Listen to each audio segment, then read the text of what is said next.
Hello everyone, I am Rajendra Sanda and welcome to my channel English with Rajendra Sanda। आज model का topic लिया हमने, model auxiliaries को पढ़ेंगे। तो मॉडल से पहले वर्ब का जो कॉन्सेप्ट है उसको क्लियर करते हैं, क्योंकि मॉडल भी एक वर्ब होती है। मॉडल ऑक्सिलरीज, प्राइमरी ऑक्सिलरीज, ये इस तरह से, तो उनको देखते हैं।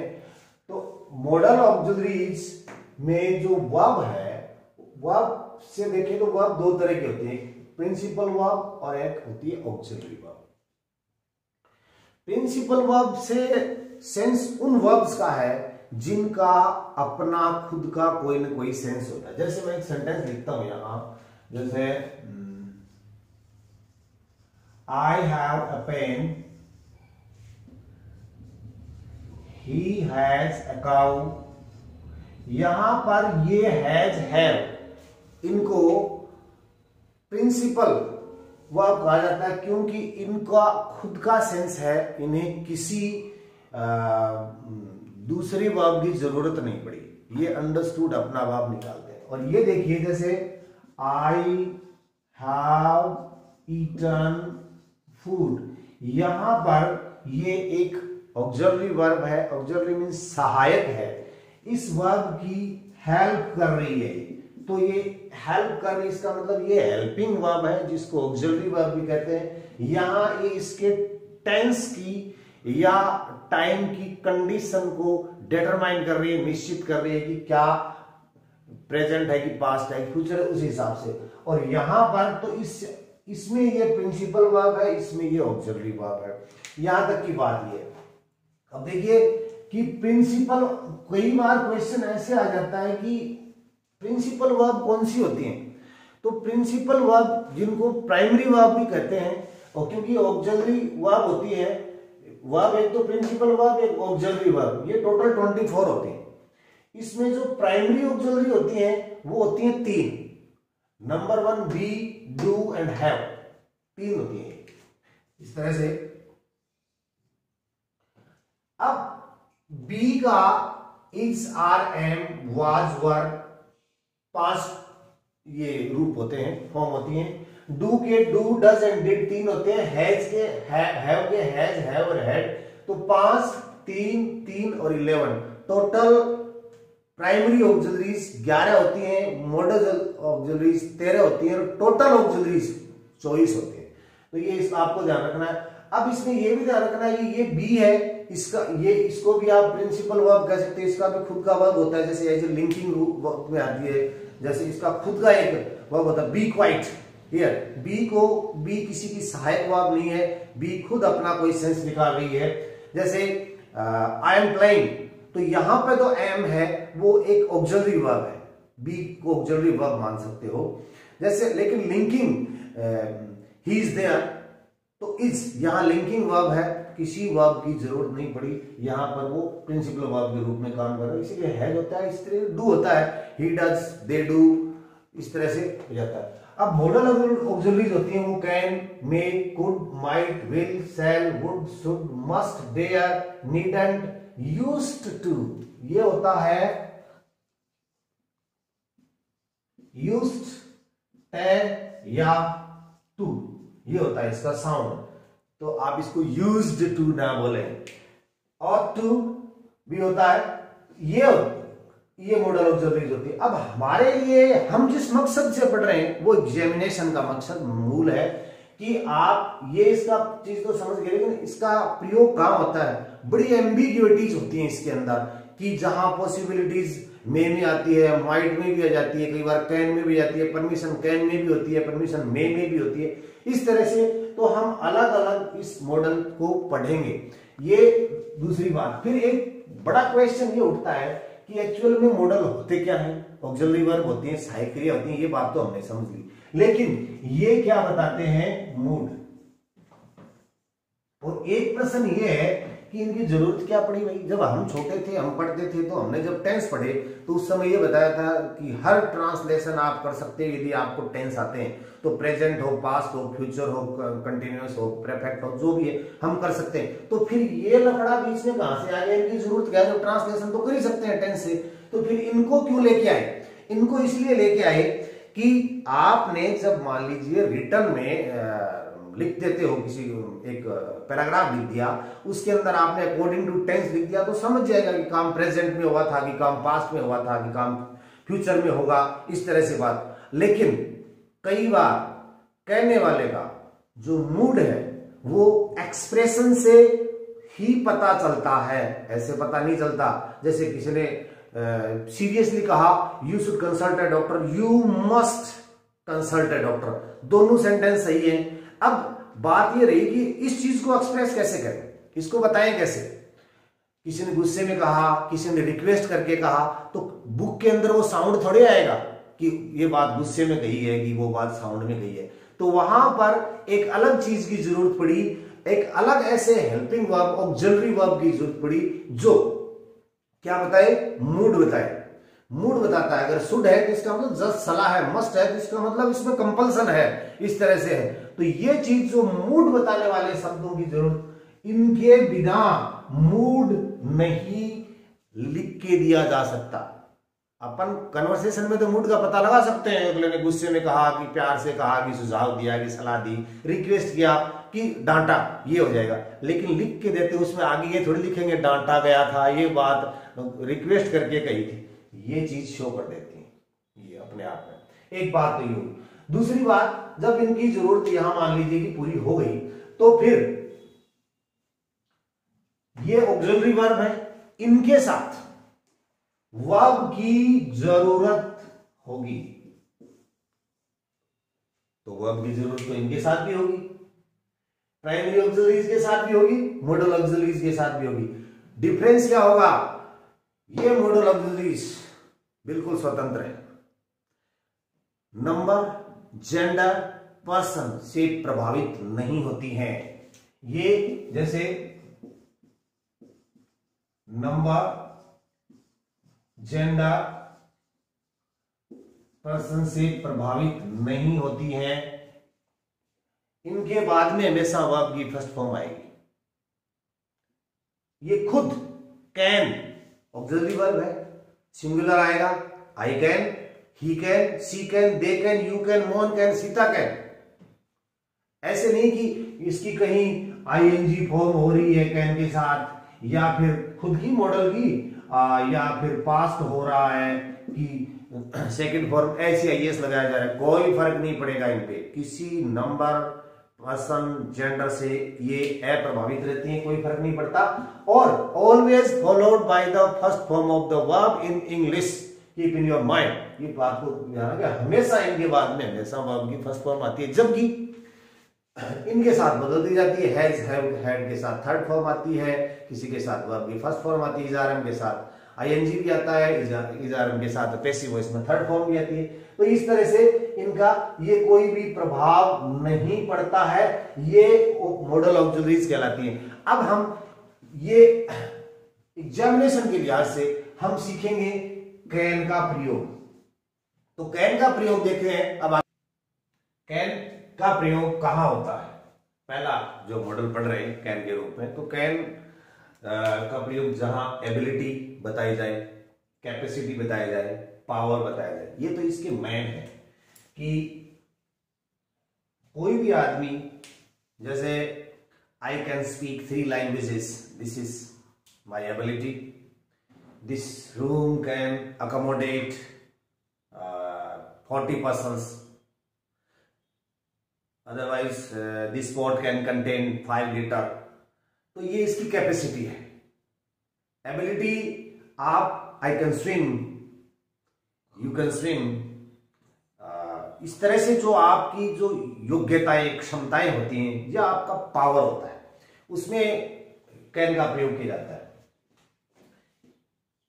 तो एबिलिटी के अंदर आप समझ गए होंगे, जैसे स्विमिंग है, I can see with naked eyes, but I don't. But I know he can see with naked eyes. तो ये उसकी एबिलिटी है। इसका कैपेसिटी दर्शाने या पावर दर्शाने के लिए भी प्रयोग किया जाता है। अब परमिशन का मामला है, ये बड़ा पेचीदा है। परमिशन देखिए, परमिशन क्या होती है, एक तो होती है फॉर्मल, एक होती है इनफॉर्मल। एक होती है रिक्वेस्ट बोल सकते हो आप जिसको, अब ये चीज तो किताबों में आपको मिल जाएंगी कि फॉर्मल में ये आता है, फॉर्मल में ये होता है ये, लेकिन ये समझ जब एग्जामिनेशन में क्वेश्चन आता है तब समझ में ही तो नहीं आता कि ये फॉर्मल है कि इनफॉर्मल है। हिंदी में औपचारिक अनौपचारिक हो जाता है। फॉर्मल परमिशन के अंदर आप प्रयोग करेंगे मे का,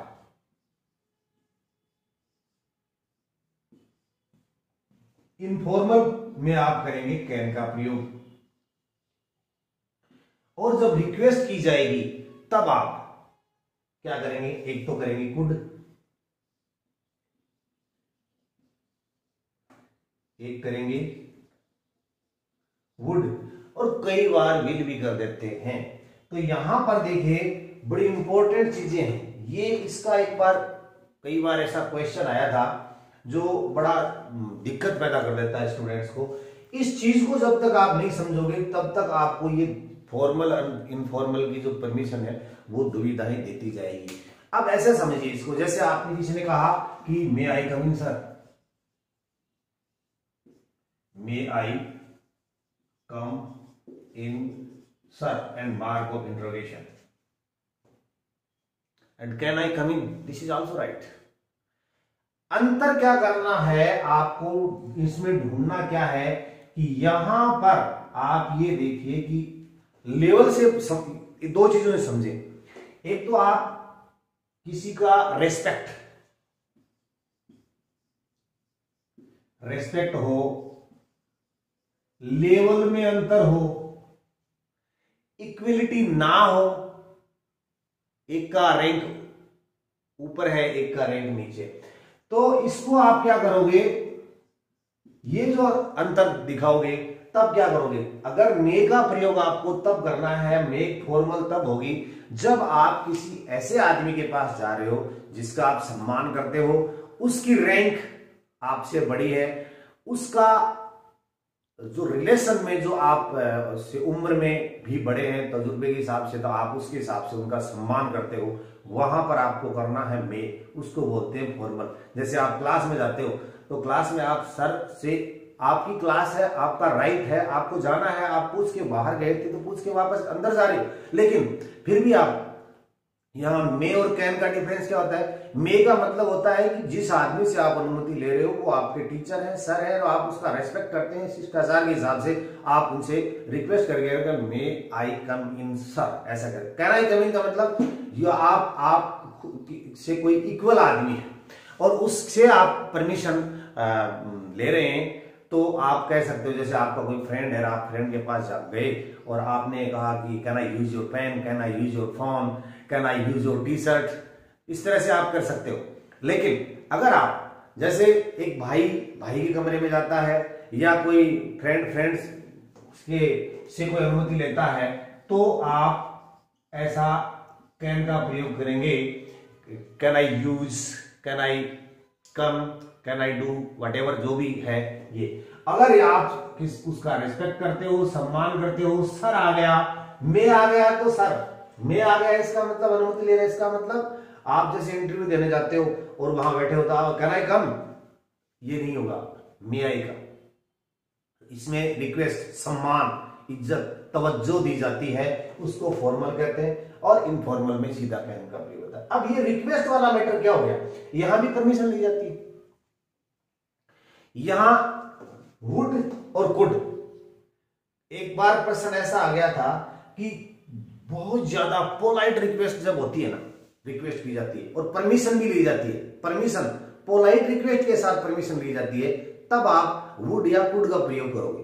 दोनों का प्रयोग हो सकता है किसी भी सेंटेंस में, लेकिन अगर आप इतना ध्यान रख लेना कि इसके अंदर प्लीज लास्ट में आएगा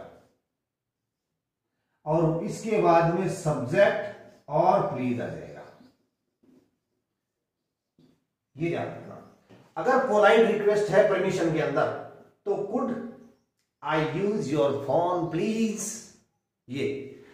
और यदि अब आपको तो यहां ब्लैंक स्पेस मिलेगा कि सेंटेंस लिखा हुआ मिलेगा कि कुड, इसमें पोलाइट रिक्वेस्ट तो है लेकिन वुड आएगा कि कुड आएगा, तो यहां पर आप करोगे would you please help me, would you please, let me, जो भी है उस हिसाब से यहां वुड और कुड का प्रयोग होगा। अगर इसमें वैसे अगर पूछ लिया जाए ना सीधे आपसे क्वेश्चन कि वुड और कुड के अंदर ज्यादा पोलाइट रिक्वेस्ट किसमें किया जाए, तो सीनियरिटी में कुड का प्रयोग होता है। ठीक है, तो दो चीजें आपके समझ। अब है बात है पॉसिबिलिटी। पॉसिबिलिटी भी आपको एक दिक्कत पैदा करेगी। पॉसिबिलिटी ऐसे दिक्कत पैदा करेगी कि पॉसिबिलिटी में पॉसिबिलिटी का नाम आते हमारे दिमाग में आता है मे का प्रयोग होगा।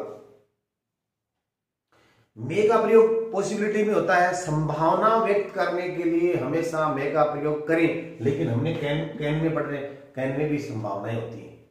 संभावनाएं जैसे एक तो थ्योरेटिकल संभावनाएं होती हैं, जैसे पॉसिबिलिटी का भी मैं दो पार्ट कर देता हूं यहां पे इसको। एक तो प्योर पॉसिबिलिटी होगी, तो वहां तो आप करें मे का प्रयोग करेंगे। दूसरा, अगर पॉसिबिलिटी नेचर के आधार पर थ्योरेटिकल पॉसिबिलिटी है, थ्योरेटिकल पॉसिबिलिटी होगी, तब क्या करोगे आप कैन का प्रयोग करोगे। कैन के प्रयोग में जैसे 100% प्योर पॉसिबिलिटीज में there are clouds in the sky, it may rain, ऐसा हो सकता है। तो पॉसिबिलिटी में जैसे अफर्मेटिव पॉसिबिलिटी के अंदर आएगा मे सीधा, अगर अफर्मेटिव पॉसिबिलिटी है स्ट्रॉन्ग, इसका भी अफर्मेटिव में भी ये दो दिक्कत हो जाती हैं कि इसके भी दो है। अगर स्ट्रॉन्ग है तो मे, अगर रिमोट है जिसको हिंदी में कहते हैं क्षीण, न्यून, अल्प, कम संभावना है, तो माइट।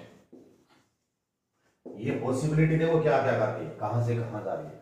अफर्मेटिव में है तो स्ट्रॉन्ग है तो मे, अफर्मेटिव है, रिमोट है, न्यून है, कम है, क्षीण है, तो माइट। ओके, अब नेगेटिव और इंट्रोगेटिव में मोस्टली जब कोई अगर पॉसिबिलिटी होगी तब आप क्या करोगे, कैन का प्रयोग करोगे। जैसे it cantt be true, can it be true, यानी जहां पर नेगेटिव सेंटेंस होगा, इंटरोगेटिव होगा और आपको संभावनाएं व्यक्त करनी है, तो you will have to use can in place of may. और थ्योरेटिकल जो व्यवहारिक चीजें होती हैं उनमें जैसे accident can happen everywhere any time, ये चीज है। इस मतलब इसमें आपको कैन का प्रयोग करना है। तो ये तीन चीज होगी। अब रही बात नेचर की। नेचर का मतलब हो गया कि जैसे एक अच्छा क्वेश्चन भी आया था एक बार सेकंड ग्रेड एग्जामिनेशन में, जो फायर ब्लैंक डेंजरस, तो क्या आएगा यहाँ पे, क्योंकि फायर का नेचर था वहां पे, फायर खतरनाक हो सकती है, तो फायर कैन बी डेंजरस। तो यहां इसके हिसाब से